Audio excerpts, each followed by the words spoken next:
모든 교양은 남 얘기죠. 안 물어봐도 알려주는 남 얘기 아날람 165회 방송 3부 시작하겠습니다. 문쌤님, 안녕하세요. 이동규 대표님, 안녕하십니까. 안녕하세요. 시옷입니다. 오늘도 저희가 3부로 찾아오게 되었어요, 여러분. 네. 제 잘못입니다. 아닙니다. 잘못이라는 얘기가 아니라 그렇게 되었다고 그냥 서술하는 거예요. 네. 구술 중입니다. 이게 원래는 마르크스는 사실은 굉장히 짧게 할 생각이었던 부분인데 네. 이게 약간 전체적으로 설명을 하다 보니까 어쩌다 보니까 되게 길어졌어요, 파트가. 근데 이게 처음에 저희 이데올로기에 대한 거 주신 한참 됐잖아요. 네네네. 근데 그걸 봤을 때 이것만 바로 이렇게 탁 하면은 뭔가 개념 잡거나 이게 갈피를 못 잡을 것 같은 느낌이었거든요. 근데 일부 내용으로 인해서 앞으로 따라온 이데올로기에 대한 얘기가 같이 이렇게 쑥 흘러가는 느낌이라서 되게 필요했어요, 그게. 그럼 저를 다행히 믿으세요. 저 안 믿으시나요? 믿습니다. 이렇게 강제로 또. 네. 이제 앞에서 이제 발리바르하고 알티셀의 이데올로기론을 한번 쓱 봤는데요. 그러니까 결국에 발리바르를 통해서 도달하게 되는 지점이라는 거는 그 이데올로기 속에서 사실은 대중들의 어떤 우위, 그러니까 이데올로기 하나의 지배적인 이데올로기가 되기 위해서는 사실은 어떤 특정한 사람들만의 삶의 경험이나 이해관계를 대변하는 것만이 아니라 대중들 전체의 어떤 삶과 굉장히 연결돼 있어야 된다. 네. 이 점을 우리가 살펴봤거든요. 그리고 그 이전에 알티세르는 이제 기억하시죠? 상상계, 그리고 네. 노동력 재생산이 필요한 거, 예속된 주체 네. 읽어봤는데 이제 발레바르는 전복의 가능성으로서 그걸 한번 살펴본 거고요. 이제 그러면 우리가 역설적이게도 사실 알티세르와 발리바르의 이데올로기론을 이렇게 쭉 살펴보면은 다시 마르크스와 엥겔스를 돌아가는 게 있다는 거예요.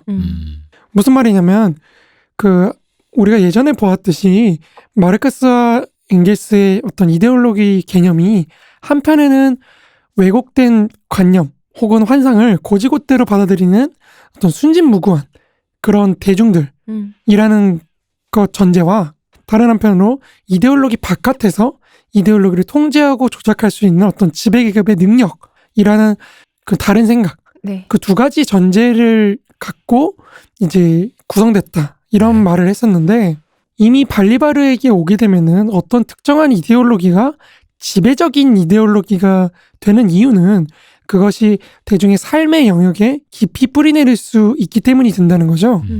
그 말은 다시 말해서 이미 대중의 생활 영역이 지배계급의 이해관계가 굉장히 보편적으로 받아들여질 수 있는 그런 어떤 영역으로 재구성되어 있다는 걸 의미한다는 거예요. 네. 네. 다시 말해서 발리바르의 말을 그대로 받아들이게 되면 한 사회의 어떤 지배적인 이데올로기는 지배계급의 이데올로기라는 건 분명한데 그것은 이미 지배계급의 생활 영역이 사회 내에서 주요한 위치를 차지해서 대중들의 생활에 어떤 주요한 굉장히 큰 영향을 미치고 있다는 거. 그걸 의미한다는 거죠. 네. 뒤집어서 말하면. 네. 이를 마르크스와 엥겔스의 이데올로기론의 관점에서 한번 우리가 살펴보면은 마르크스와 엥겔스에 따르면은 물질적 생산의 어떤 생산수단 이거를 통제하는 계급은 그 결과로 정신적인 어떤 생산 이것도 통제를 한다는 거죠. 그리고 그에 따라서 정신적 생산수단을 갖지 못한 계급은 이제 계급의 어떤 사상은 대체로 물질적 생산의 어떤 수단에 종속된 그런 삶을 살게 된다는 거죠. 정신적 생산의 수단을 쉽게 뭐라고 생각하면 제일 좋을까요? 그러니까 우리가 지식인 노동자 뭐 이런 걸 생각하면 되겠죠. 학업이나 학업이나 이런 그런 걸 거죠. 생각하면 우리가 앞에서 우리가 지난 방송인가요? 에서 얘기했던 정신노동과 육체노동의 어떤 분리를 네. 여기서 다시 한번 얘기하는 겁니다. 그때는 정신노동을 사제나 이런 뭐 그런 것도 포함되는 분류로 거죠. 얘기했었잖아요. 네. 이제 그게 좀 더 분화되고 그렇게 되면 우리 대학이라든지 이런 것도 네. 그렇게 될 수가 있겠죠. 그렇게 이제 지배적인 사상은 지배적인 물질적 관계들의 어떤 관념적 표현, 그러니까 그것들이 이제 사상적으로 파악된 그런 물질적 관계라는 거죠. 그러니까 이 쉽게 얘기하면 우리가 자본주의 사회를 파악하는 게 거기에 반영돼 있다는 겁니다. 네. 그러므로 한 계급을 어떤 지배계급으로 만드는 관계들의 표현, 다시 말해서 이 계급의 어떤 지배계급의 사상, 그것 외에는 아무것도 아니라는 거죠. 한 이데올로기라는 것. 지배계급을 구성하는 개인들은 무엇보다도 의식, 다시 말해 사상을 갖습니다. 그렇기 때문에 그들이 하나의 계급으로서 지배를 하고 한 역사적 시대의 어떤 모든 범위, 전 범위를 규정하는 한 그들은 이 의식을 전반적인 어떤 영역에서 행한다는 겁니다. 그래서 그렇게 사상 교육을 하려고. 뭐 그렇죠. 음. 따라서 무엇보다도 사고하는 사람으로서 어떤 사상의 어떤 생산자로서 지배하고 우리 사제를 생각하면 되죠. 네. 그 시대의 어떤 사상의 어떤 생산과 분배를 규제하기 때문에 그들의 사상이 지배적이라는 건 사실 너무나 당연한 거라는 거죠. 네. 누구한테 가르쳐 줄지 어디까지만 이거를 더 넓게 할지 이런 걸 이 사람들이 다 결정할 거니까요. 그렇죠. 결정할 수 있는 능력이 있다는 거죠. 근데 후대의 관념인 이제 반듀링론이라는 책이 있어요. 이건 이제 듀링이라는 사람을 비판하면서 쓴 책인데요. 그래서 안티 듀링, 뭐 혹은 네. 반듀링 이렇게 표현을 하는 건데 이것도 이제 수정주의하고는 좀 무관하지만 어쨌든 그 마르크스주의가 독일 사회민주당 내에서 어떤 지적인 헤게모니를 잡는 과정에서 최후의 도전 같은 겁니다. 그러니까 듀링을 끝내고 나서 이제 완전히 지적으로 장악을 해요. 그리고 이제 막보 같은 거군요. 그렇죠. 근데 사실 지적으로 장악했다고 했을 때 좀 의미가 좀 오해가 될 수도 있는 게 어떤 사상이 지적으로 장악했다 그래서 사회 구성원 모두가 그걸 다 이해하는 건 아닙니다. 그래도 우리 경제학에서 뭐 어떤 일파가 주도권을 잡았다 그래서 모든 사회 사람들이 혹은 뭐 보수라든지 뭐 어떤 진보라든지 이런 정치적 집단이 다 그 사상을 갖고 있는 건 아닌 거죠. 주류가 되는 거죠. 그렇죠. 주류가 되는 거죠. 그냥 학문적 세계에서 그런 네. 거죠. 그러니까 마르크스 이게 나중에 수정주의에서 말씀드리겠지만 이래서 사실 마르크스주의가 이데올로기라고 해도 침투력에 있어서는 굉장히 낮은 거예요. 이게 좀 슬픈 일인데 여태까지 우리 방송을 보면 알 수 있겠지만 너무 어렵기 때문에 사람들이 그렇습니다. 이게 제 뒷얘기를 조금 끌고 와서 얘기하자면 그 사회민주당 도서관에서 마르크스나 엥겔스의 저작이 대출되는 빈도를 조사한 네. 게 있는데 보면 계속 줄어들어요. 이게 사람들이 읽어보고 그리고 더 웃긴 건 뭐냐면 거기서 몇 페이지까지 읽었나 그런 것도 기록이 돼 있대요. 네. 네. 대부분이 한 30페이지, 40페이지 내외에서 안 되겠다 이거는. 뭐 그렇다고 하더라고요. 나는 여기까지다. 그러니까 사실은 뭐 카우츠키가 마르크스주의의 황제, 교황 뭐 이렇게 불린다고 해도 그 정치적 영향력은 굉장히 협소할 수밖에 없는 게 그들만의 리그인 거군요. 그렇죠. 전문가들 사이에서만 쳐주고. 교황인 거죠. 그러니까 그런 점에서 사실 레닌이 되게 재밌는 사람인 거예요. 레닌은 왜냐면 대중적이잖아요. 대중적이 네. 아니었어요. 사실은. 아니 그러니까 이름을 예, 생각해 이름 되게 볼 때. 대중적이죠. 네. 그러니까 레닌이 사실은 레닌도 카우츠키처럼 전문가들 사이에서 유명한 사람인데 정치에서 그렇게 큰 영향력을 발휘했다는 게 대단한 거죠. 네. 그럼 아무튼 뭐 그런 건데 좀 슬픈 얘기입니다. 지난 방송부터 자꾸 눈물 나는. 네. 그래서 제가 최대한 쉽게 좀 네, 전달하려고 노력하고 있습니다. 세 가지 기억하세요. 생산력과 사회의 상태와 의식. 지금 우리 의식하고 있습니다. 네. 이데올로기에 의식을 하고 있죠. 아무튼 그런 반디论에서는 이제 이데올로기에 대해서 뭐라 그러냐면은 그 어떠한 대상의 속성을 대상 그 자체에서 밝혀내서 인식하는 것이 아니라 대상의 개념으로부터 논리적으로 도출해내서 인식하는 방법. 우선 대상으로부터 대상의 개념을 만들어내며 그 다음으로 모든 것을 거꾸로 뒤집어서 대상의 반영을, 다시 말해 대상의 개념을 그 대상 자체의 척도로 전환시킨다. 뭐 굉장히 말이 어려운데 무슨 말이냐면 우리가 이 대표님이라 그랬을 때 이 대표님이란 사람 자체를 분석을 해서 연구를 해서 이 대표님이 어떤 사람이다 이렇게 하는 게 아니고 이 대표님이 갖고 있는 이미지, 이 방송으로 들려지는 어떤 이미지, 그러니까 그걸 갖고 이 대표님을 재구성하는 거죠. 네. 이 대표님은 목소리를 들어보니까 소학교를 나온 것 같아. 소학교를 나온 것 같고, 그러니까 이런 식으로 자유롭고 그 어디서 튀어나오는 거야 대체? 내 스스로 개념을 만들었어. 남들이 하는 거니까 본인 입 다무시고요. 그러니까 이제 개념이 대상에 일치하는 게 아니라 반대로 대상이 개념에 일치하게 되는 거죠. 이런 걸 이제 이데올로기라고 하는 거예요. 굉장히 엥겔스 같은 사람은 컨셉질 비슷한 거네요. 뭐 약간 어떤 그럴 수도 의미에서 있고. 컨셉을 네. 해놓고 내가 그 컨셉에 맞춰서 행동하는 거. 네, 그렇죠. 뭐 그럴 수 있죠. 그 이거는 아까 말했던 락강의 그 거울 이론 네. 단계를 살짝 전유한 거다 보니까 그 뭐냐면 욕망이랑도 비슷한 거잖아요. 뭐 약간 나의, 그렇게 볼 수 있는 예. 거죠. 내가 어떻게 보여지고 싶은 이미지, 뭐 혹은 저 사람에게 요구하는 이미지, 그 이제 상대로 가면 요구하는 이미지, 그리고 그게 만약 그렇게 되면 그 사람이 그 욕망에 뭐 이렇게 표현하면 되나? 복무한다고 해야 될까? 그러면서 이제 그렇게 된다라는 그런 타인의 개념으로 욕망을 욕망한다는. 그런 개념이죠. 사실 그 말이 거기서 네, 거기서 나온 거니까요. 네.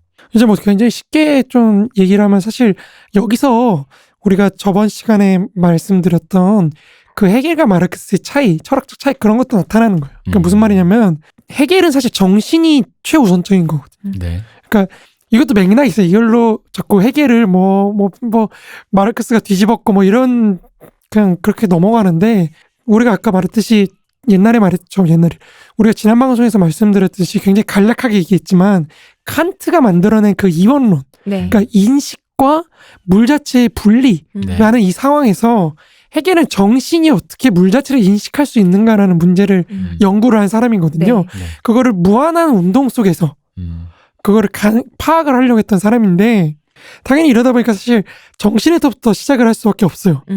그러니까 정신현상학이라든지 대논리학이라든지 이런 책들이 사실 뭐냐면은 이 정신이 어떻게 인식을 제대로 할 수 있는가 그거부터 시작하는 거거든요. 네. 그러니까 예를 들어 존재라고 하면은 어떻게 느낌이 드세요? 굉장히 구체적인 느낌이 들지 않나요? 거기 있다라는 그렇죠. 거기 느낌이잖아요. 있다. 네. 그런 느낌. 근데 생각해보면 존재는 모든 게 돼요. 이것도 존재가 되고 저것도 존재가 되고. 그러니까 굉장히 우리가 잘 알고 있다고 느껴지지만 동시에 굉장히 추상적인 거예요. 그러니까 여기서부터 시작해가지고 점점 확대 올라가면서 어떻게 개념까지 올라갈 수 있는지 이거를 연구한 게 이제 체계화한 게 대논리학이라는 책이에요. 여기서 이제 정신이 딱 완성이 되면 그 정신이 이제 자기 외부 세계인 자연이라든지 사회라든지 이런 걸 어떻게 인식하는지 이런 걸 이제 보는 거거든요. 그래서 사실은 해겔의 전체적인 그 철학 체계는 정신에서 시작해서 자연으로 갔다가 인간, 이렇게 인간 사회 이걸로 분석으로 옵니다. 이게 이어지는 과정이에요. 그리고 그 끝에서 이제 정신이 세계 정신이 됨으로써 네. 역사가 종말되는 거죠. 여기서 역사는 완성되고 끝나는 겁니다. 그러니까 뭐 이런 식으로 가는 거거든요. 근데 마르크스와 엥겔스는 이게 잘못했다고 보는 거예요. 왜 정신에서부터 시작하냐? 물질 그 자체에서부터 시작을 해야지. 그래서 마르크스와 엥겔스는 반대로 가는 거예요. 자본에서 시작해서 임금 노동을 분석하고 토지 소유를 분석해요. 그래서 자본주의 사회의 3대 계급을 분석을 하고 이거 위에 있는 상부구조로서의 국가 그리고 국가들 간의 관계가 완성된 세계시장. 그러니까 앞에 전반부 세계, 뒤에 후반부 국가, 국제관계, 세계시장 이렇게 세 개 이렇게 해주고 그 세계시장 다음에 이제 논리학이 나오는 겁니다. 인식을 어떻게 할 것이다. 변증법. 사회가 구성되어 있는 원리가 어떻게 되어 있는지 그거를 추출해낸 변증법. 이게 마지막에 나올 것이다. 이렇게 되는 거거든요. 그러니까 이런 의미에서 뒤집었다고 할 수도 있겠죠. 네. 그러니까 똑같은 거예요. 정신에서 물 자체로 갔다가 다시 정신으로 돌아오는 과정인데 네. 이거를 해겔은 정신에서부터 시작해서 물 자체에 거쳐서 다시 정신으로 돌아왔다면 마르크스와 엥겔스는 물 자체에서 시작해서 정신으로 갔다가 다시 물 자체로 돌아오는. 그래서 뭐, 인물론이라고 하는 뭐 거죠. 그렇죠. 그러니까 그런 식으로 이해하시면 좀 더 이해하시기가 쉬울 것 같아요. 여기서 아까 존재하니까 뭐 생각나는데 어떤 존재가 생각 안 나고 의성어가 생각나네요. 두둥 뭐 이런 거 있잖아요. 뭔가 그런 느낌의 의미심장한 단어랄까? 존재, 두둥. 그렇죠. 네. 근데 이제 엥겔스가 여기서 하는 말은 무슨 말이냐면 그런 식으로 정신에서부터 출발해서 나아가기 시작하면은 결국 이게 신으로 갈 수밖에 없다는 거예요.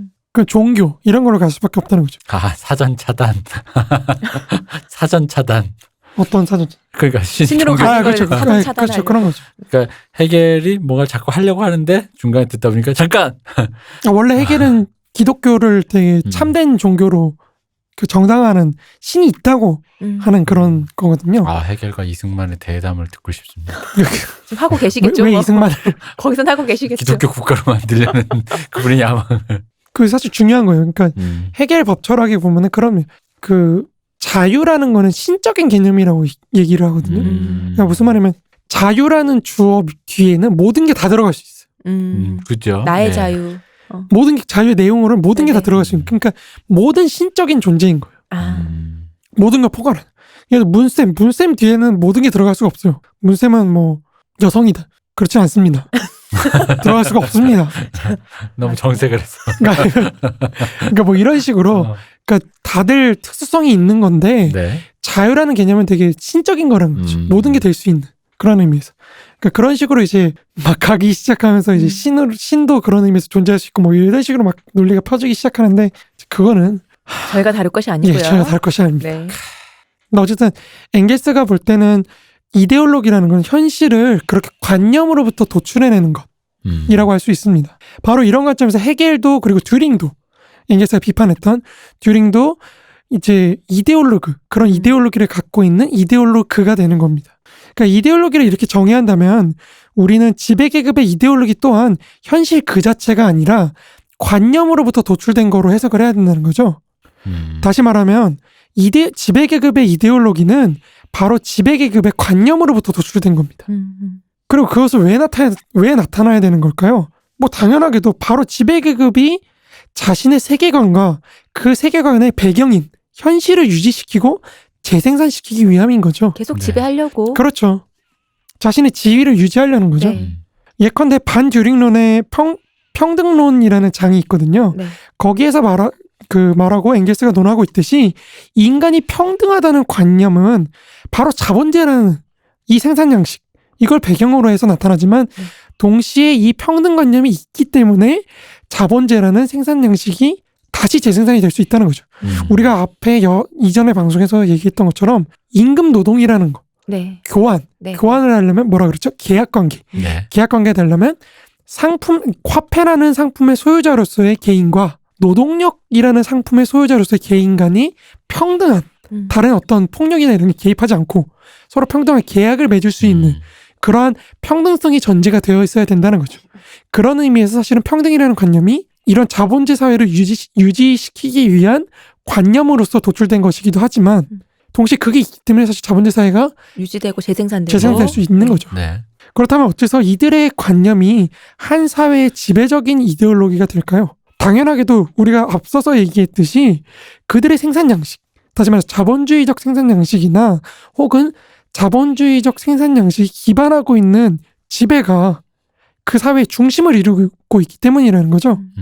앞서 지적했듯이 특히나 자본제는 유통을 매개로 합니다. 그 정근대하고 여기서 비교가 되는 거죠.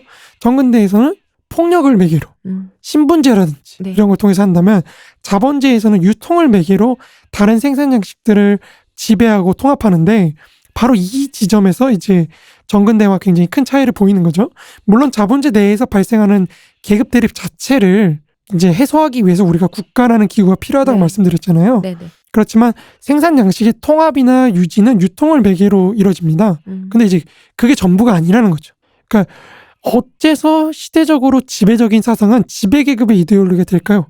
이거를 이제 설명을 해야 됩니다. 그러니까 독일의 이데올로기에 따르면 이거는 이제 우리가 앞서 얘기했던 그런 분업관계, 더 구체적으로 이제 생산수단의 소유에 따른 정신노동과 육체적 노동이 분리해서 찾아져야 된다는 거죠. 우리가 지난 시간에 걸쳐서 계속 네. 여러 번 얘기했죠. 그러니까 다시 말해서 착취계급과 피착취계급, 지배계급과 피지배계급의 사회가 분열된 거는 이제 생산력 발전이 굉장히 미약했을 때 그렇게 된 건데 우리가 이건 지난 시간에 했던 얘기이기 때문에 조금 빨리 제가 넘어갈게요. 네네. 그러니까 노동력이 분화가 일어나고 정신노동과 육체노동으로 분화가 일어나고 거기서 육체노동자들은 이제 그런 생산활동에 대부분의 시간을 보내다 보니까 네. 정신노동을 할 시간이 별로 없는 거죠. 그렇죠. 그렇다 보니까 이 정신노동을 장악하고 있는 이들이 사회를 경영할 수 있는 어떤 지식 체계 이런 걸 갖게 되고 노동도 통제할 수 있게 되고 이러면서 사회 전체를 지배하게 되는 그런 게 됐다는 거죠. 바로 이러한 계급의 형성 과정 그리고 그와 함께 나타난 어떤 분업의 발달 같은 것들이 지배계급의 사상을 지배적인 사상으로 만들어준다는 겁니다. 그러니까 생산수단을 소유하고 타인의 노동에 기생하는 어떤 지배계급은 정신노동을 독점함으로써 이제 그렇게 되는 거고 근대사회는 시간의 정치학에서 말씀드렸다시피 이런 가능성을 좀 더 줄여줄 수 있다는 거죠. 네. 점점 지배계급으로 성장하면서. 네. 이제 우리는 이제 이데올로기에 대해서 보다 구체적으로 다루면서 독일 이데올로기의 관점을 이해할 수가 있게 되는 겁니다. 정말요? 정말입니까? 그럼요. 이해할 수 있죠. 이제는. 제가요? 읽으셔도 돼요. 제가 볼 때는 이 정도 들었으면 읽어도 이해하실 수 있습니다. 제가요? 정말요? 저희가요? 저는 사실 이 강의가 어느 정도 정리가 되면은 여기서 말했던 중요한 저작들 뭐 이것이 아니더라도 여기서 언급됐던 뭐 다른 흥미로운 네. 저작들에 대한 어떤 독서 모임을 좀 한번 해볼까 해요. 너무 좋네요. 네. 이거 왜냐면 한 달에 한 권만 읽어도 이게 어디냐라는 생각이 있어요. 읽어보자라는 거지 그냥. 책 다 절판돼서 사지도 못하는데 무슨 독서 모임이야? 부르주아만 참여할 수 있는 모임이다. 이 역설.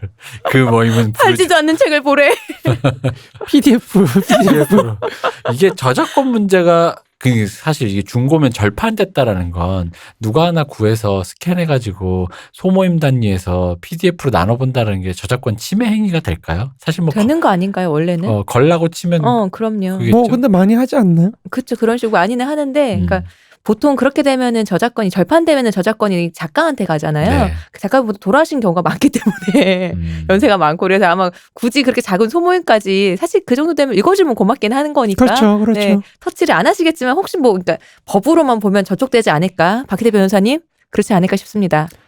설명해 응답해 주십시오. 주시고요. 설명해 주십시오. 이게 그 영화계 이게 정확하게 확실하게 확인된 건 아닌데요. 영화계 도는 전설 중에 이런 얘기가 있어요.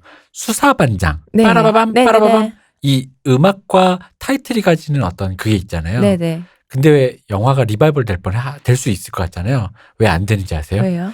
그 빠라바밤 이 저작권자가 제가 이거 돌아가시고 아내분인가가 갖고 계신데 안 돼. 사용을 그래요? 허하지 않으셔갖고. 안 돼. 어. 라는 얘기가 있어요. 근데 그래서 왜냐면 약간 이게 템팅하잖아요. 그 빠라바밤이란 네, 그 되게 그쵸. 레트로한 테마와 그것만 들으면 바로 수사반장을 알 수 있는. 그렇죠. 수사반장이란 고가 그런 것처럼 의외로 읽어만 좀 어디냐라는 건 그러니까요. 우리 생각인 거죠. 우리 그렇죠. 중심 맞아요. 중심 저도 그렇게 생각이야. 생각해요. 막상 읽었더니 이놈들 하면서 그런 거 있잖아. 왜 이 책을 쓸 때 이 책 쓰느라 우리 아버지가 우리 돌보지도 않고 우리 얼마나 힘들게 했는데 읽지 마. 뭐 이런 거 있잖아. 맞아. 사람은 알 수 없어. 자본주의 이래서 무섭습니다. 가진 놈이. 책을 읽고 싶어도 읽을 수 없는 이놈. 그게 역사비평사라는 곳에서 네. 브루스 커밍스의 한국전쟁의 기원 네. 1, 2권 판권을 다 갖고 있어요. 네. 근데 안 내. 번역한다고 하더니 안 내요. 미쳐요. 갖고만 있는 거군요. 갖고만 있는 거예요. 이거 너무 하니까 무섭다, 이렇게. 옛날 그 생각이 납니다. 옛날에 왕가이라는 그 감독이 90년대 아직 인기가 막 들끓지 않았을 때 동사소독을 먼저 찍고 중경사님을 나중에 찍었는데 네. 동사소독이 개봉이 안 됐어요. 어, 그러니까 개봉이 왜 안 되냐면 그 전작이 망했고 동사소독도 좀 동사소독도 좀 이게 무협영화인데 좀 이게 막 난해하잖아. 좀. 동방불패처럼 막 그런 그쵸, 영화가 날아가는 아닌 게 거야. 아니니까. 그래서 중경사님 개봉할 때 이게 잘 되면 개봉한다. 그래도 약간 N차 관람 비슷하게 막 열심히 보고 그래서 재밌기도 이게 했지만 동사소독이 뭔가 좀 시적인 고전 무협이잖아요. 약간 그런 그래서. 느낌처럼 여기도 뭔가가 뭐 좀 뭐가 있어야 되는 거야? 조건을 좀 걸든가 좀 해서 사실 그런 거 답이라도 주면 좋지 않습니까? 맞아요. 그렇죠. 뭐 이 정도 조건이 충족되면 내겠다라는 거라도 있으면 뭐 어떻게 노력이라도 해볼 텐데. 이거 비슷한 예로 저 옛날에 기타 관련된 책이 하나 있어요. 그 유명한 코타로 오시오라는 되게 유명한 기타리스트가 악보집을 내는 게 있는데 그 소니에서 판권을 갖고 있는데 한국에 이제 그 낸다 그랬어요. 네. 근데 한국 출판사가 안 내는 거예요. 근데 그 출판사 카페도 있거든요. 저도 거기 가서 봤는데 누가 도대체 언제 나옵니까 하면서 가로 열고 절대 화내는 거 아닙니다. 도대체 언제 나오는지만 얘기를 해주십시오 하는데 대충 이제 행간에 그분이 담당자 답을 단 걸 보면 그 소니 그리고 일본 그 기업 문화가 갖고 있는 특유의 그 복잡 미묘하고 절차성 때문에 오래 걸린다라는 느낌으로 이렇게 미묘하게 행간에 이제 그런 느낌이 있어요. 그래서 그렇군요. 근데 어쨌든 나왔어요. 되게 오래 걸렸는데 나오긴 나왔어요. 그래서 아마 뭐 그것도 좀 이렇게 사람들이 좀 의뢰를 좀 해서 공론화를 좀 시켜야 되는 게 아닌가 싶긴 해요. 왜냐하면 그런 류의 책들이 있잖아요. 요즘에 그런 거 있지. 인문학 책들은 제목 예쁘게 이렇게 표지 예쁘게 해서 이렇게 라이트하게 나오는 거 말고 약간 그런 류의 책들은 뭔가 약간 시대랑도 좀 동떨어져 있게 나오기도 하고 디자인이라든가. 그쵸. 제목이 신경 안 써서 내니까. 제목이 그렇다 치지만 이게 막 그래요. 그러다 보니까 그런 것들을 좀 사람들이 이렇게 좀 이렇게 막 방송에서 좀 회자해주고 누가 좀 댓글로도 좀 달아주고. 그래요. 여러분 한국전쟁의 기원은 굉장히 중요한 책입니다. 브루스 커밍스가 굉장히 많은 한국 그거에 외국분이지만 네. 그런 거에 많은 그걸 하신 분인데 좀 이렇게 좀 찔러서 서로 다각도에서 이렇게 필요한 사람들 이렇게 같이 찔러야지만 이게 뭐가 일이 돼도 성사가 되더라고요. 잠깐 여담으로 말씀을 드리자면 커밍스의 한국전쟁의 기원을 자꾸 남침론으로 네. 이해하시는 분들이 꽤 많아요. 그러니까 북조선이 우리 북조선이 쳐들어온 게 아니고 우리가 북조선을 쳐들어와가지고 뭐 이렇게 됐다. 남쪽에서 침공했다. 네네 그런 식으로 이제 이해하시는 분들이 굉장히 많아요. 북침설이죠. 읽어보면은 나도 헷갈려. 남침설이 맞아요. 남침설 남쪽에서 친공. 그죠. 그러니까 그걸로 이해를 하는데 사실 커밍스의 그 한국전쟁의 기원 1권은 기원이에요 말 그대로 그 전의 배경 조선왕조에서 어떻게 됐고 일제 식민지가 어떻고 그리고 해방 전후에 어떤 상황인지 이런 걸 다루는 책이기 때문에 사실 거기서 기원의 전쟁의 개전에 대해서는 얘기를 전혀 안 하고 있는데 다 그렇게 이해하고 계세요. 그래서 특히 운동권 분들이나 운동권에서 전향하신 분들 뭐 뉴라이트나 이런 쪽으로 네. 전향하신 분들 그런 식으로 이해하고 계시길래 제가 한번 여쭤본 적도 몇 번 있어요. 어디서 그런 어느 구절인지 한번 말씀 좀 해주시라고. 안 읽어보신 거죠. 안 읽어보신 거죠. 네. 그냥 그렇게 들으신 거예요. 그분들. 들은 것만 전유하고 있는 거죠. 근데 실제로 그 책 읽으면은 굉장히 좋아요. 그러니까 이런 일을 막기 위해서라도 우리가 직접 읽어봐야. 여러분 방송- 이런 일 막기 방송시키라고요. 위해서도. 또 읽어보고 그러니까 여러분 빨리 거기 무슨 출판사 이름 뭐라고요? 역사 비평사 네. 역사 비평사는 각성하라. 각성하십시오. 선생님들 듣고 계십니까? 네. 제가 알기로 책 좀 원래 내주십시오. 그 박명림 교수님이라고 한국전쟁의 기원 그 또 쓰신 분 있잖아요. 한국전쟁 시리즈 쓰신 분이 네. 계신데 굉장히 훌륭하신 분이죠. 이제 그분이 번역하시는 걸로 알고 있는데 번역을 하시다 말았나? 뭐 잘 모르겠어요. 왜 안 내시는지. 여간의 사정은 저희가 모르겠으니 일단 내주십시오. 저 내주십시오. 부탁드립니다. 기다리고 있습니다. 왜냐면 이 출판사에서 영역본은 그대로 내긴 하는데 네. 너무 비쌉니다. 눈물 납니다. 내주십시오. 이게 뭐 한국이 뭐 이거 좀 안 되나? 그러게요. 네. 뭐 이렇게 조인하 씨가도 얘기했지만 뭔가 이런 거 좀 체계화해서 나라에서 국가에서 이렇게 DB로 좀 쌓아놓는 거 진짜 필요해요. 뭔가가 뭘 해보려도 뭐가 잘 안 되네요. 이런 좋은 책 같은 네. 거 나라에서 좀 번역하는 그런 것도 좀 있으면 그렇죠. 좋겠고요. 전 왜냐면 요즘에 무슨 생각 드냐면은 요즘에 유튜브 가면 다 가르쳐주라는 말이 다른 의미로 쓰는 것 같은 거예요. 뭘요? 그러니까 옛날에는 처음에는 이런 거죠. 그걸 나 알고 싶었는데 요즘 유튜브에서 좋은 세상이다가 아니라 이제 처음엔 그렇게 썼다가 요즘은 그러니까 방금 말한 우리의 이런 필요를 유튜브에 없으면 없는 거야. 맞아요. 라는 그런 느낌으로 식으로. 그냥 퉁쳐버리는 기분이 있는 거예요. 그걸 왜 배워야 돼? 유튜브 가면 다 있는데 뭐. 그리고 이런. 유튜브에 가면 다 있고 유튜브에 없어? 야 그럼 뭐 필요 없는 거야. 아니야. 세상이 그렇게 이루어지지 않았어. 뭐 이런 느낌이에요, 진짜로. 근데 왜냐면 이게 뭐 책 읽어라 이렇게 꼰대 같은 소리라서 그런 게인데 그런 게 아니라 그러니까 자료라는 게 되게 중요한 거잖아요. 자료라는 게. 사실 내가 아니더라도 이 사회를 구성하는 누군가에게 필요한 거는 그게 사회적으로 구성돼서 DVD가 쌓여 있어야지 후대를 위해서라도 필요한 거죠. 그렇죠. 그게 좀 뭔가 씁쓸합니다. 씁쓸하고 좀 그런데 맞아요. 그런 텍스트들이 좀 중요한 것 같아요. 왜냐하면 사실 브루스 커밍스라는 사람은 우리 사회 한 세대 전체한테 사실 굉장히 큰 영향을 미친 학자인데 그리고 사실 대부분의 한국 현대사 연구자들이 커밍스를 어떻게 극복할 것인가 이거를 두고 사실 현대사 투쟁을 해온 거기 때문에 그러니까 한국인이 한국사에 있어서 미국인을 극복 못했단 말인가? 그게 되게 굉장히 충격적인 거죠. 근데 예를 들어서 유영익 선생님이라고 계시거든요. 그분도 사실 굉장히 학문적 업적이 뛰어나신 분인데 그분이 동학을 굉장히 열심히 연구를 하셨어요. 네. 여담인데 그 동학을 왜 열심히 연구를 하셨냐면은 커밍스를 극복하기 위해서. 그러니까 우리가 이렇게 보면 잘 이해가 안 되잖아요. 그러니까요. 커밍스를 극복하려는데 왜 동학을 공부하지? 그러니까 생목인을 극복하는데 왜 왜 한국의 동학을? 왜 그러냐면 커밍스가 사실은 한국의 농민들이 굉장히 그 사회주의 지향적이라고, 그러니까 급진 개혁적이라고 가정을 해놓고 이제 가정이라기보다는 이제 본인 연구죠. 50년대 45년 이후에 연구를 해놓고 이제 한국사 현대사를 해방 전후사를 조망하고 있기 때문에 이분이 그거를 극복하고 싶었던 거예요. 그러니까 농민이 그렇게 정말 사회적 급진적이었느냐? 급진적이지 않다. 굉장히 보수적이다. 굉장히 보수적이었고 동학 자체도 대원군의 밀지를 받아서 일어난 운동이다. 왕권 수호 운동 같은 것이다. 그러니까 이런 걸 통해서 한국 농민이 어떤 계급 투쟁적인 그런 게 아니고 굉장히 사회 보수적인 사회 유지적인 그런 입장을 갖고 있었다. 이런 걸 논파하려고 이제 거기서부터 시작을 하신 거예요. 그러니까 이런 게 다 연결돼 있는 거죠. 그러니까요. 학계에서 이루어지는 그런 많은 논의들이 사실은 현대를 우리가 어떻게 이해할 것인가라는 틀. 그러니까 이것도 사실은 이데올로기인 거예요. 네. 우리가 앞에서 얘기했듯이 거기에 따라서 정치적 입장이나 자신의 사회 내에서의 위치나 이런 것들이 뭐 일치하지 않을 수도 있지만 영향을 받는 거죠. 그러니까 이 역사 해석이라는 거는 결국에는 한 집단, 한 사회의 정신세계에서의 헤게모니를 다툰 어떤 투쟁, 그거라고 저는 생각을 하거든요. 그러니까 우리가 이데올로기라는 걸 배울 필요가 그런 점에서 있는 거죠. 그래야지 이것도 어떤 누군가의 이데올로기인가? 어떤 특정 집단의 이데올로기인가? 이런 걸 생각하면서 나아갈 수가 있다는 거죠.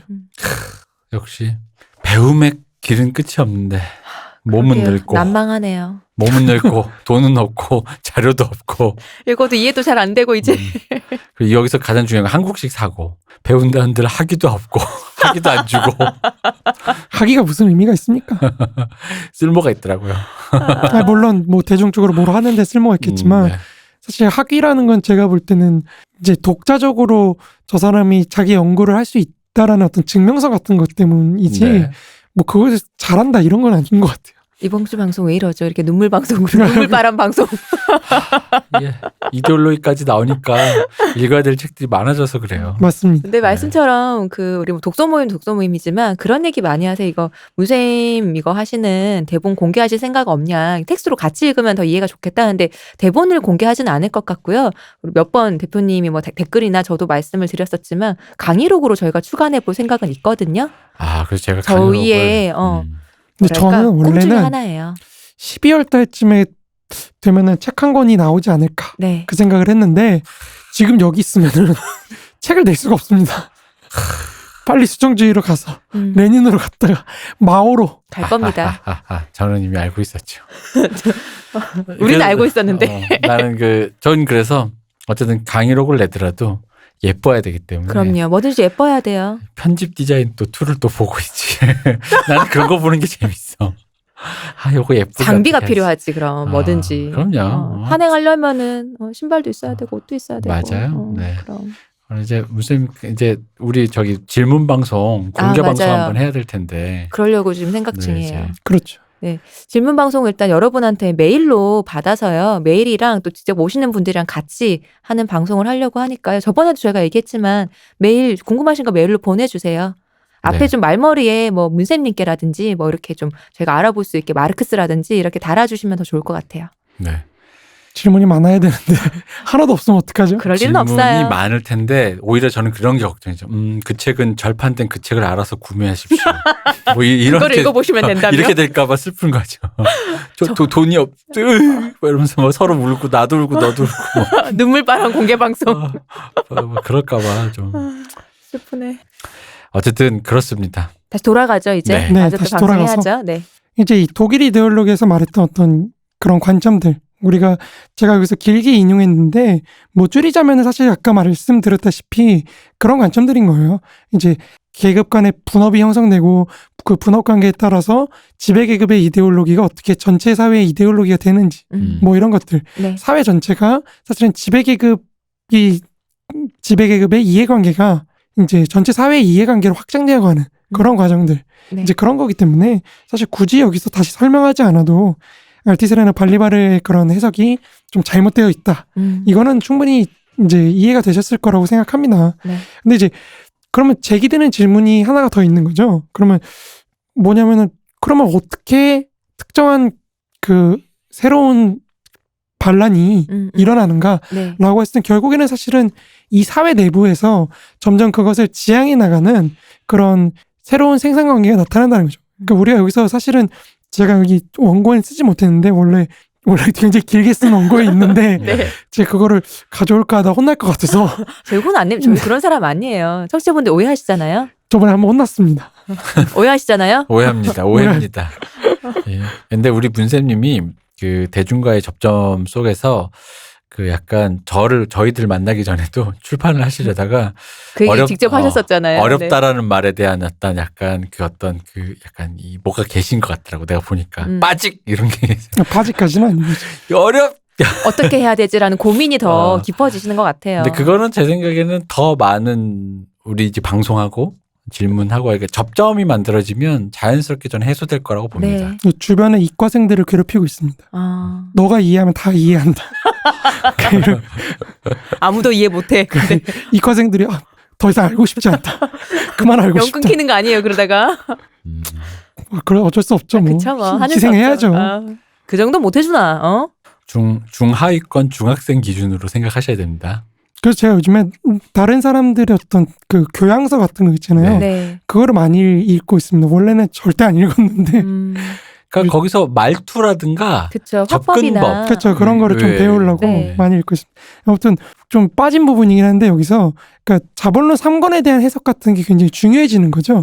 무슨 말이냐면 우리가 자본론을 저번에 정리를 했는데 네. 네. 거기서 조금만 더 나간다고 생각하시면 될 것 같아요. 저번에 했던 방송에서는 사실 자본론에 대해서 뭐 여러 가지 얘기를 많이 했는데 굉장히 줄이자면은 자본론이 이제 발전하면서 점점 그것을 지향해 나가는 자본주의를 지향해 나가는 그런 것들이 나타나기 시작한다. 그렇죠. 지향해 나가는. 네, 지향해 나가는 그런 것들이 나타나기 시작한다. 이런 얘기를 했었는데 이제 조금 더 구체적으로 그럼 그게 뭔데? 라는 질문이 들어올 수 있기 때문에 조금만 더 구체적으로 들어가면은 자본론 이제 3권에 가게 되면은 마르크스가 무슨 말을 하냐면은 이제 사회적 성격. 그러니까 마르크스가 결국 얘기하고자 하는 거는 자본주의 사회가 발전해감에 따라서 이 생산 자체가 개인적인 생산의 영역을 넘어서서 점점 사회적으로 대경영으로 나아가는 네. 그런 사회적 성격을 갖게 되는 경영 형태가 어떻게 나타나는지 그런 걸 많이 보여주려고 노력을 해요. 그래서 사실은 예를 들어서 자본론 3권 3가지 부분으로 나눠져 있어요. 첫 번째 부분이 이제 그 전형이라고 전형. 네, 전형이라고 가치가 가격으로 바뀌는 과정. 그러니까 무슨 말이냐면은 우리가 첫 번째 시간에 가치의 실체가 노동이라고 그랬잖아요. 네. 근데 여기서 가치와 가격이 일치된 걸로 쳤어요. 그러니까 예를 들어서 내가 컵을 10시간 들여서 만들었으면 이 컵은 그 가치에 맞게 팔려나가는 거예요. 네. 그죠? 그렇게 설명을 했는데 이제 자본론 2권의 교환을 다루는 부분, 네. 유통을 다루는 부분에 가면은 괴리가 일어나기 시작합니다. 그죠. 그러니까 당연하죠. 가치와 가격이 처음에 일치했는데 생산 영역에서는 교환 영역에 가면은 괴리가 일어나요. 왜냐면 가치는 100이라도 내가 팔아야 되거든요. 그쵸. 80 가격에 팔 수도 있는 거고. 그렇죠. 3권에 오면은 그러면 이렇게 되면 사실은 전체적으로 가치와 가격이 상관없는 게 되어버리잖아요. 이거를 극복하는 게 3권인 거예요. 3권에서 가치와 가격의 분리가 괴리가 어떻게 전체 차원에서 다시 일치하게 되는지 그거를 이제 따지는 건데 그 과정이 이제 3권의 첫 번째 부분에 나타나는 전형 부분입니다. 이거를 왜 말씀드리냐면은 네. 이게 이제 수정주의에 가서 자본론 3권에 대한 해석을 놓고 입장들이 갈려요. 그래서 여기서부터 사실은 수정주의가 나타나고 뭐 이렇게 되는 거거든요. 왠지 문 밖에 저는 얼굴도 모르는데 문 밖에 베른슈타인이 기다리는 그런 느낌이에요. 저기 기다리고 있어요. 저기서 기다리는 느낌이야. 쳐다보지 마세요. 이런 느낌이에요. 베른슈타인 벌써 지금 밖에 함보로 피고 그러니까. 내 차례는 오늘도 아니고. 이제 그런 3권이 사실은 그런 걸 보여주는 건데 그게 첫 번째 부분이고 두 번째 부분에서는 이제 금융 우리가 네. 말하는 금융 있잖아요. 은행이라든지 신용제도 이런 걸 분석을 하는데 그게 전근대는 고리대 개인적으로 우리가 네. 빌려주는 고리대 네. 같은 거 있잖아요. 그런 차원을 전당포나 이런 걸 넘어서서 사회적으로 타인의 자본들이 많이 들어가 있는 자본, 네. 은행 자본 이런 걸 어떻게 성장하게 되는지 그리고 그런 은행 자본이 자본의 축적 과정에서 어떠한 기능을 하는지 뭐 이런 걸 분석을 해요. 세 번째로는 이제 토지 자본이 어떻게 기존에는 소농들 우리 가족 데리고 네. 이렇게 내 경작지에서 경작하던 애들이 어떻게 그걸 넘어서서 자본주의적 관계가 들어오는지 혹은 협동조합적으로 어떻게 재편될 수 있는 가능성이 생기는지 뭐 이런 게 들어오게 되는 거거든요. 이게 자본론 3권의 내용인데 여기서 이제 이 자본론 3권을 어떻게 해석할 것이냐를 두고 이제 논쟁이 일어나는 겁니다. 근데 그러니까 조금 앞당겨서 말씀을 드리자면 이 자본론 3권을 읽어보고 베른슈타인이나 이런 사람들이 당황해요. 첫 번째로 그 가격과 가치의 괴리를 해결하는 전형 문제 네. 이거를 너무 마르크스가 쉽게 단순하게 했다는 거죠. 이게 해법이야? 이런 식으로 끝났던 거예요. 그러니까 의심을 품고 이것이 아닐 것이다. 그렇죠. 그런 거죠. 우리 마르크스님이 이렇게 했을 리가 없어. 이게 그 마르크스가 자랑했던 해법이라고? 이러면서 약간 좀 그런 것도 있고 두 번째로 엇나가는군요. 그렇죠. 이거를 읽고 그래서 뭘 어떻게 혁명을 하라는 건지 모르겠다는 거죠. 그래 사회적 성격을 갖게 되는 그런 여러 가지 주식회사나 네. 협동조합이나 이런 게 나타나는 거 알겠어. 그래서 뭐 어떻게 하라고 혁명을 어떻게 하라는 거야. 이거에 대한 얘기가 없다는 거죠. 우리가 뒤에서 얘기하겠지만 이제 마르크스 엥겔스의 혁명론이 소수자 혁명에서 다수자 혁명으로 이동을 하는데 미리 얘기하자면 네. 이 다수자 혁명은 사실상 오늘날의 사회민주주의와 거의 비슷하거든요. 선거를 통해서 집권을 해가지고 체제를 바꾸자, 개량을 하자 이런 거랑 좀 논리가 많이 겹치는 부분이 있기 때문에 이게 연결이 잘 안 되는 거예요. 그럼 이걸 어떻게 하라는 거지? 라고 되니까 수정주의는 사실 그러면 이 방법론, 혁명의 방법론, 사회민주주의 그 다수자 혁명, 선거를 통해서 집권을 해서 개량을 하자라는 거에서부터 시작해서 사회 구성체 뭐 이런 것들을 고쳐나가기 시작하는 거예요. 그러니까 여태까지 우리가 제시했던 마르크스 엥겔스의 역사이론, 사회구성체 이론 뭐 이런 것들을 점점 바꿔나가기 시작하는 겁니다. 그러면서 수정주의라는 하나의 조류가 생기는 거거든요. 하나를 바꾸고 나니 자기들이 만든 이론에 그 전에 것이 맞지 않을 것 같아요. 그렇죠. 그러니까 조금씩 맞습니다. 바꿔나가는 거죠. 거기에 맞춰서 바꿔가기 시작한 물론 체계적으로는 못해요. 당연하겠죠. 대부분이 그건. 그냥 당장의 정치적인 네. 그런 걸 위해서 급급하게 조금씩 조금씩 바꾸겠죠. 하다가 그거를 종합한 게 베른슈타인. 그래서 베른슈타인이 굉장히 유명한 거예요. 문 밖에 베른슈타인 이런 느낌이. 그분 이게 미안한 게 그 영화 현장 가면은 그날 현장의 그 사정 때문에 배우가 대기하다가 그죠. 직접 못 가는 찍고 경우가 가는 꽤 경우 많아요. 있죠. 베른슈타인이 돈은 받나요 그럼? 이제 계약은 했으니까 어쨌든 아. 그 계약이 된 만큼은 계속 이미 페이가 나간 건 상태인 건데. 대기를 해도 네. 근데 이제 이제 베른슈타인이 지금 뭔가 몇 회 이게 회차가 계속 거듭되는데 자기가 계속 안 나오고 있는 거야. 이게 저 언제 나오죠? 감독님 약간 이런 느낌. 다음입니다. 기다려주십시오. 기다리시면 나옵니다. 네. 이제 그런 차원에서 자본론 3권에 대한 해석이 굉장히 중요한데 이제 이 이데올로기론을 갖고 그걸 해석을 하면은 이 기존의 지배 계급이었던 부르주아적인 이데올로기를 뒷받침해주던 사회적 어떤 기반, 네. 토대로서의 경제가 사회적 성격을 가진 경제로 이행을 하게 된다는 거죠. 그러면서 그것에 맞는 이데올로기로서의 프롤레타리아 이데올로기가 나타나게 된다는 거죠. 그러면 이 프롤레타리아가 기반하고 있는 그런 어떤 사회적 형태의 경제가 지배적인 형태가 되면은 자연스럽게 그게 지배적인 이데올로기가 되겠죠. 이제 그 과정을 어떻게 촉진시킬 것이냐, 뭐 어떻게 바꿀 것이냐, 아니면 계속해서 유예를 시킬 것이냐, 이런 거는 인간의 어떤 실천적인 그런 역량에 달려있다는 겁니다. 이제 그렇게 보면은 우리가 마르크스 엥겔스의 혁명론을 마지막에 보지 않을 수가 없는 거죠. 그걸 이제 우리가 다음 시간에 아마 1시간 정도면 될 것 같아요. 공약. 저렇게 자신 있게 말씀하시다니. 다음 시간에 1시간 정도면 된다. 너무 자신 있게 말씀하신다. 그거를 혁명론. 이제 소수자 혁명과 이제 다수자 혁명을 구별해서 한번 1시간 안에 한번 정리를 해보는 걸 제 목표로 하고 있습니다. 근데 오늘 여기 보면은 저희 이데올로기 마지막에 못 쓰고 지금 짧게 딱 적어놓으신 거잖아요. 인도론, 아일랜드 폴란드론 이거는 있잖아요. 이거는 뒤에 부분이에요. 이거 뒤에 그러니까요. 부분. 이게 뒤에 부분인데 이거 뒷부분인데 이것도 저번 시간 이거 인도론도 해야 되는데 하고 못 하셨잖아요. 이거 하면은 뭐 될까요? 일단 이거 하면 다음 내년이지. 아니요. 당황하셨어. 아니요. 인도론 금방 끝납니다. 별게 없습니다. 얼굴이 빨개지네요, 제가. 왜냐면 인도론은 사실 그러니까 제가 생각을 해봤는데 집에서 네. 인도론 자세하게 쓰면 굉장히 길게 쓸 수는 있는데 이 문제가 그거예요. 이게 글로 읽으면 괜찮은데 방송으로 하면은 그럼 쓰신 걸 읽을까요? 그러면 제가 보내드리면 아마 느낌을 아실 거예요. 네. 이게 그 당시에 인도를 마르크스 엥겔스가 어떻게 이해를 했고 뭐 이런 거를 글로 읽으면 되게 재밌거든요. 네. 근데 말로 이렇게 하면은 제가 한번 집에서 해봤는데 ASMR로 그냥 읽을까요? 잘 못 알아듣더라고요.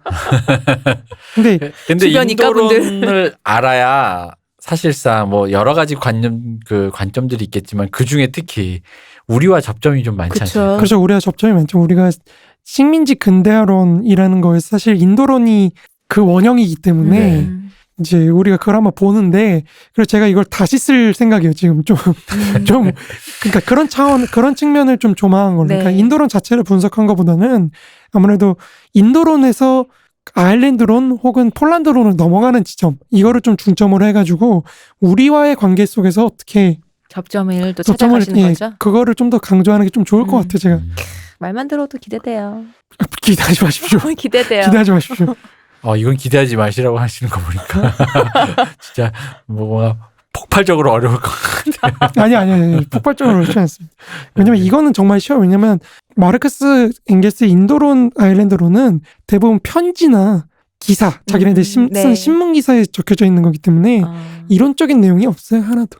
이 우리가 앞에 봤던 이론적인 내용들을 토대로 이제 이거를 독해를 하는 거기 때문에 그렇게 어렵진 않습니다. 네, 저희는 쌓아놓은 게 있으니까요. 네네. 그러니까 궁금하시면 앞에 걸로 돌아가시면 되고. 네. 저번 시간에 말씀드렸던 그런 유태인론, 네. 네. 유태인 문제에 관하여 그러니까 그런 차원의 연장에서 인도론을 개괄을 하고 그 인도론이 어떻게 바뀌게 되는지, 인도론에서 입장이 어떻게 바뀌게 되는지. 근데 입장이 바뀐다고 하지만 사실은 전체적인 논지는 변하지 않습니다. 그러니까 아무튼 그 정도고요. 이제 자본론 3권을 이제 그런 식으로 우리가 독해를 하게 되면은 마르크스와 엥겔스한테 있어서 이데올로기라는 것의 기능을 우리가 한번 총괄해서 설명할 필요가 있다는 거죠. 그러니까 이처럼 대중의 어떤 존재론적 우위를 주장하는 발리바르의 주장은 사실상 다시 마르크스적 관점으로 돌아갈 수밖에 없다는 거죠. 네. 그리고 더 나아가서 그 발리바르나 이런 알티세르처럼 상부 구조를 중시하는 입장에서 하부 구조, 어떤 경제의 사회적 성격의 증대 이런 걸 중시하는 입장으로 다시 돌아갈 수밖에 없다는 거죠. 그렇게 되는데 만약에 발리바르의 말처럼 대중의 생활 세계가 지니는 어떤 규정성이 이데올로기로 하여금 대중의 어떤 존재론적 우위를 가능하게 한다면 그것은 다시 대중의 생활 세계가 어떻게 구성되어 있는지 이걸로 다시 돌아가는 물음으로 돌아갈 수밖에 없으며 그것은 다시 지배계급과 그들의 이해관계로 구성된 어떤 지배적인 생산관계가 대중의 어떤 생활 세계에 굉장히 깊숙하게 그렇게 침투해 있을 수밖에 없게 된다는 거죠. 여기서 우리는 한 사회의 지배 이데올로기는 지배계급의 이데올로기라는 마르크스와 엥겔스의 처음의 논의로 다시 돌아가게 된다는 겁니다. 한 사회에서 어떤 지배적인 계급의 지배적인 이데올로기가 되는 것은 지배계급의 생산 양식이나 이런 것들이 지배적인 위치에 놓여서 대중들의 생활세계를 규정하기 때문이고 여기에는 이제 환상을 고지고대로 받아들이는 어떤 순진무구한 그런 대중도 이데올로기 바깥에서 그걸 통제하고 조작하는 지배계급의 능력도 존재하지 않는 거죠. 지배계급의 생활이 사회 전체의 생활에서 차지하는 위치로 인해 지배계급과 피지배계급 간의 어떤 생활상이 공유하는 부분이 생기고 그렇게 둘 모두가 합의할 수 있는 그리고 동시에 그런 합의로 인해서 반란이 발생할 수 있게 되는 그런 사상적인 영역이 생기게 된다는 겁니다. 저는 말씀드리면서 계속 부동산을 계속 갖다 이렇게 넣어봤는데 네네.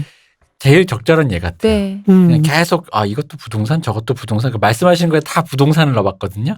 한국에서. 그랬더니 그러니까 그냥 예로 뭘 들을까 했는데 굉장히 그게 뭔가 가장 잘 들어맞는 것 같아요. 방금 그렇죠. 말씀하시는 거에. 네. 그러니까 마르크스와 엥겔스는 계급 투쟁의 어떤 격화 속에서 지배계급 내에서 이탈해서 피지배계급으로 참가하는 그런 지식인의 존재들도 들고 있거든요. 네. 네, 그렇죠. 그러니까 이런 것도 굉장히 중요해지는 거죠. 대중 속으로 가시는 분들. 그렇죠. 아들 일본 유학 보내놨더니 아빠는 친일파인데 아들 빨간물 들어가고 그렇죠. 이렇게 이놈의 세상. 아버지 적폐라며. 하지만 시계는 파텍 필립 차고 있고 이런 거. 이태평성대 왜 이러냐며. 바로 이런 지점에서 앞서 보았던 마르크스와 엥겔스가 이제 우리가 지난 방송이죠. 네. 공산당 선언에서 이제 부르주아가 프롤레타리아한테 호소하고 요청하고 뭐 계속해서 끌어들이지 않을 수 없게 되는 그런 어떤 이런 그런 과정에서 프롤레타리아트들이 왜 거기에 동의하게 되는가 네. 이런 문제가 이제 해명이 되는 거죠. 물론 이 과정에서 프롤레타리아들은 이제 더 많이 견고해지고 지배계급이 되고 뭐 이렇게 되는 거긴 하지만요.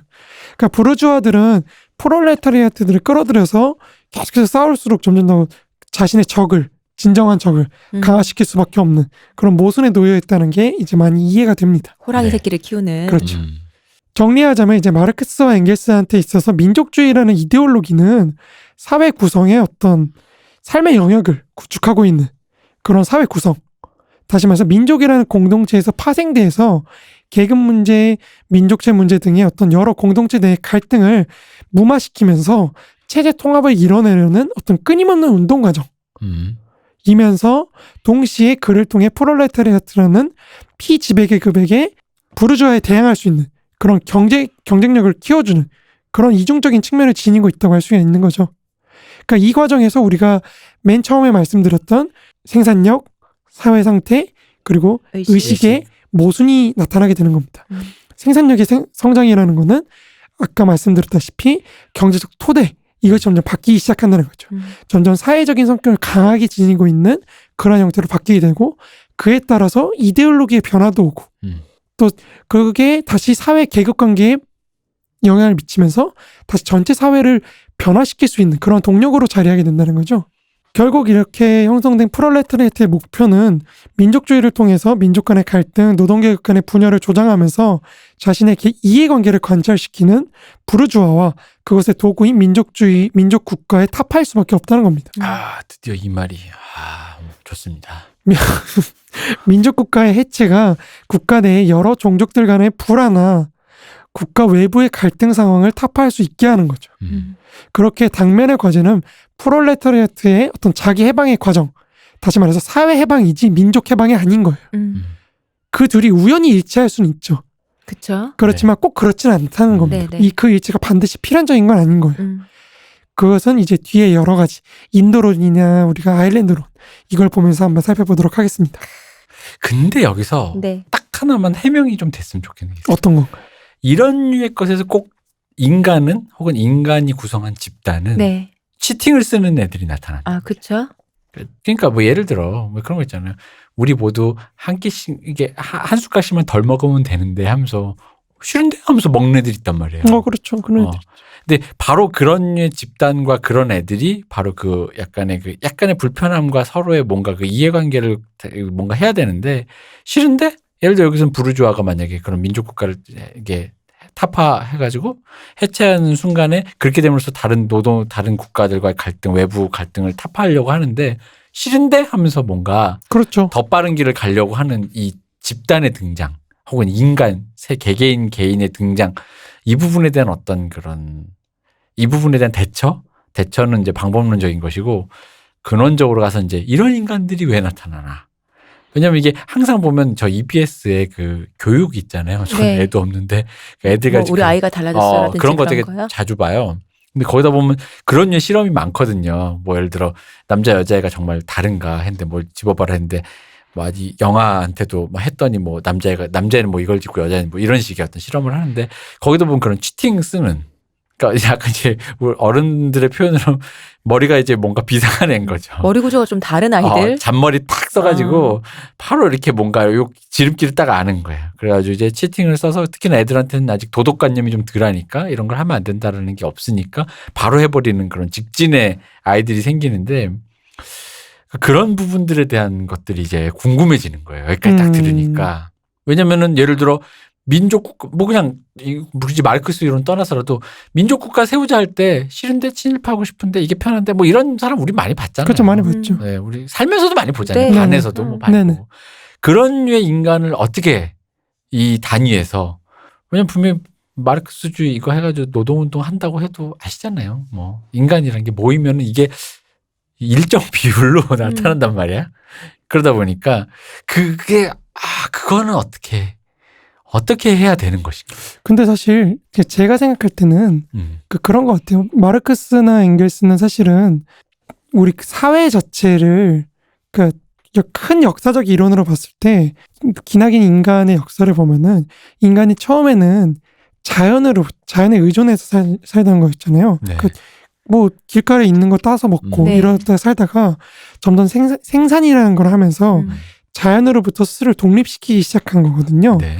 그 과정에서 근데 문제가 뭐냐면 그렇게 해서 자기 나름대로 우리가 마르크스적으로 말할 때 생산자가 생산수단을 갖고 있는 그런 단계에 이르러서 자유를 구가하게 됐는데 그 결과로 나타나게 된 시장사회, 시장경제라는 새로운 자연이 나타나게 된 거죠.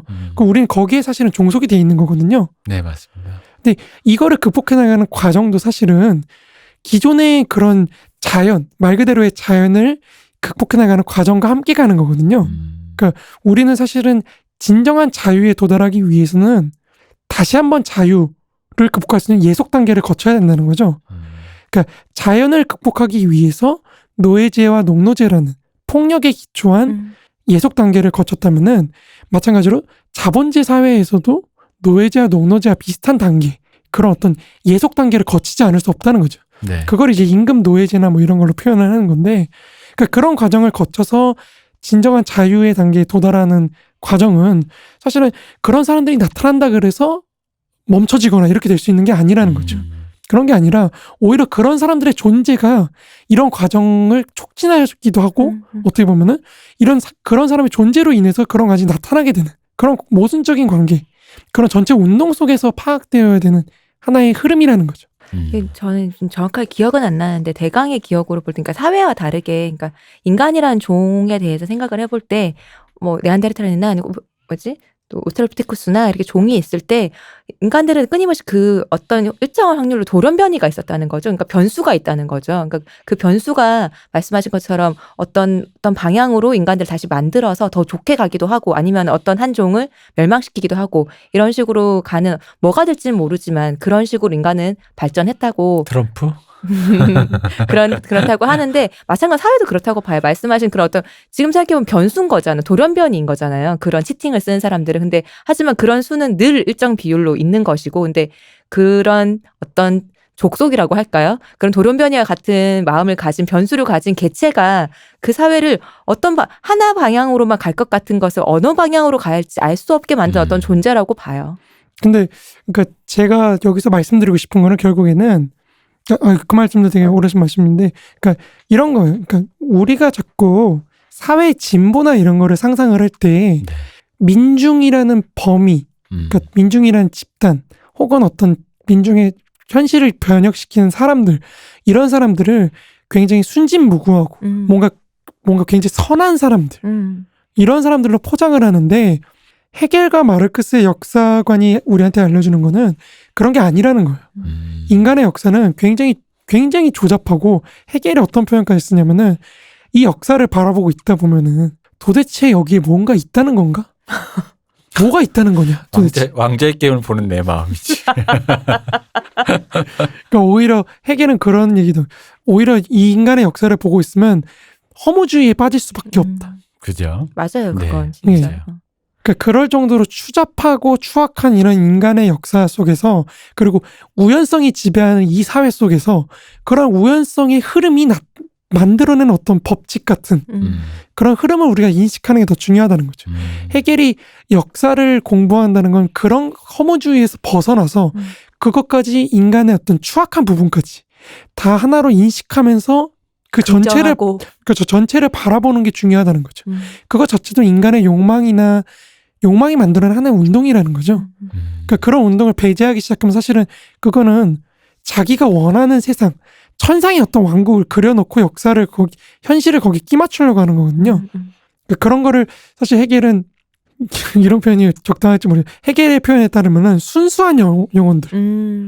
근데 헤겔이 한마디 더, 그 순수한 영혼이야말로 가장 위험한 사람이다. 그런 순수한 영혼들이야말로 강력한 신념을 가지고 열심히 하는 사람들. 그러니까 정확한 워딩은 제가 좀 기억하는 대로 말씀드리자면, 이 세상에 존재하는 모든 것으로부터 부정을 찾아내는 네. 그 순수한 영혼들이야말로 가장 부정적인 대상이다. 뭐 이런 거죠.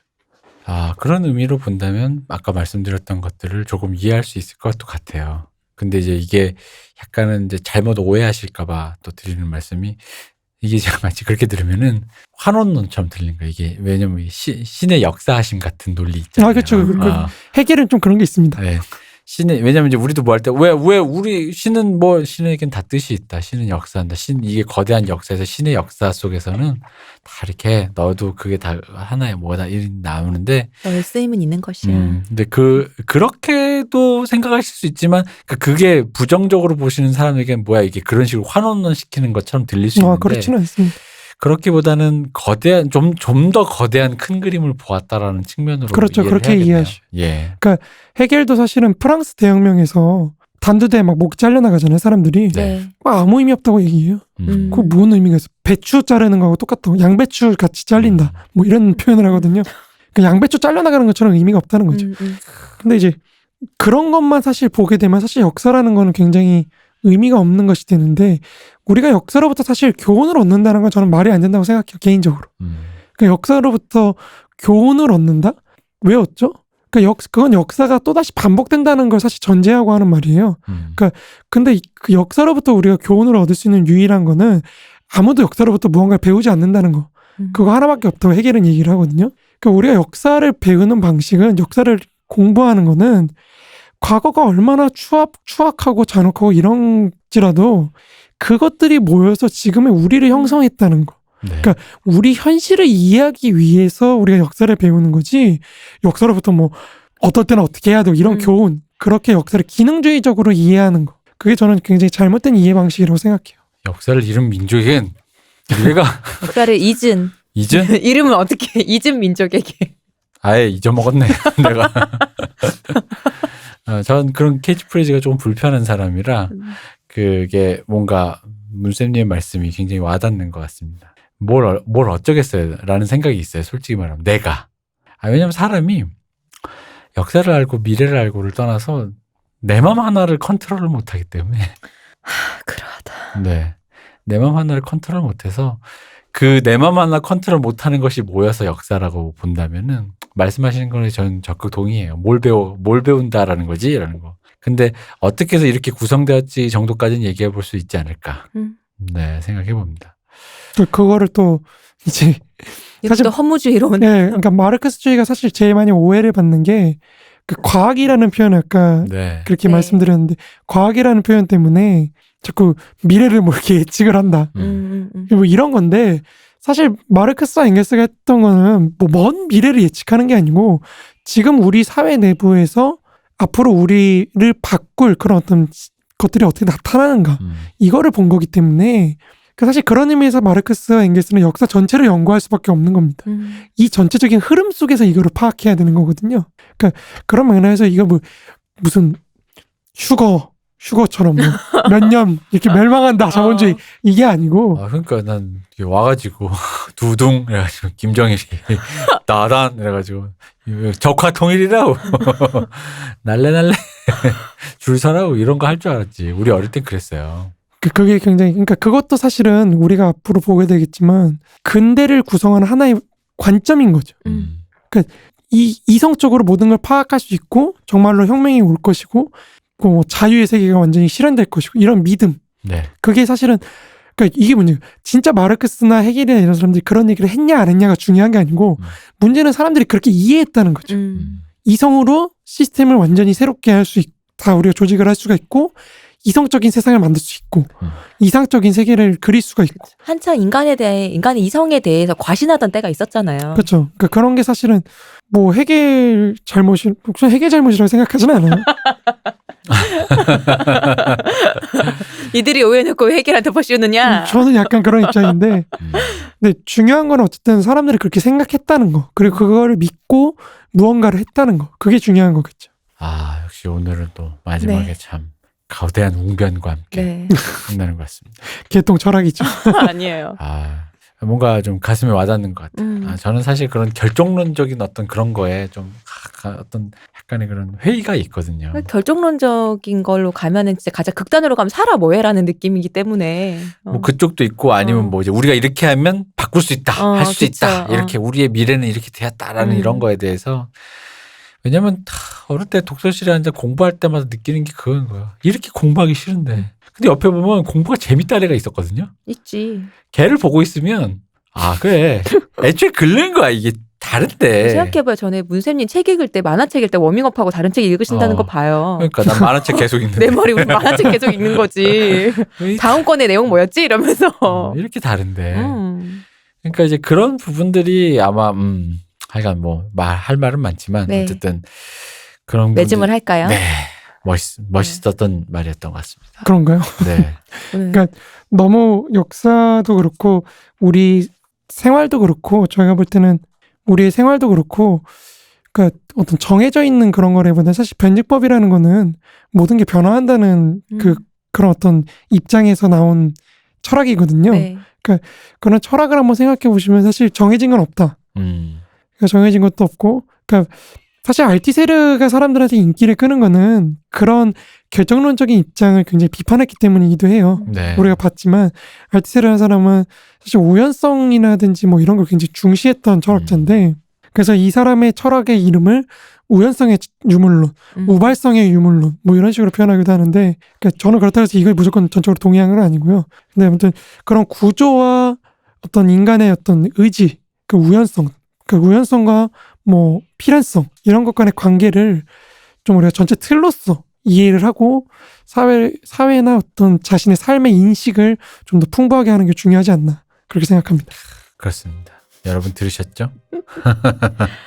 네, 오늘 우리 3부에 또 걸쳐서 네. 이데올로기에 대해서 우리가 왜 이데올로기에 대해서 알아야 하는지 그리고 이데올로기 뭐 알티세르나 발리바르 그리고 마르크스 엥겔스가 말했던 이데올로기에 대해서 알아봤습니다. 네. 알티세르와 발리바르가 네. 이건 아니다라고 했는데 말하다 보니 결국은 원점이었다는. 그거였다로 돌아갔던 얘기를 너네가 우리가 아니라고 했지만 너네 결국 그거였다라는. 그렇습니다. 네. 제가 역시 보기엔 그렇습니다. 마르크스죠.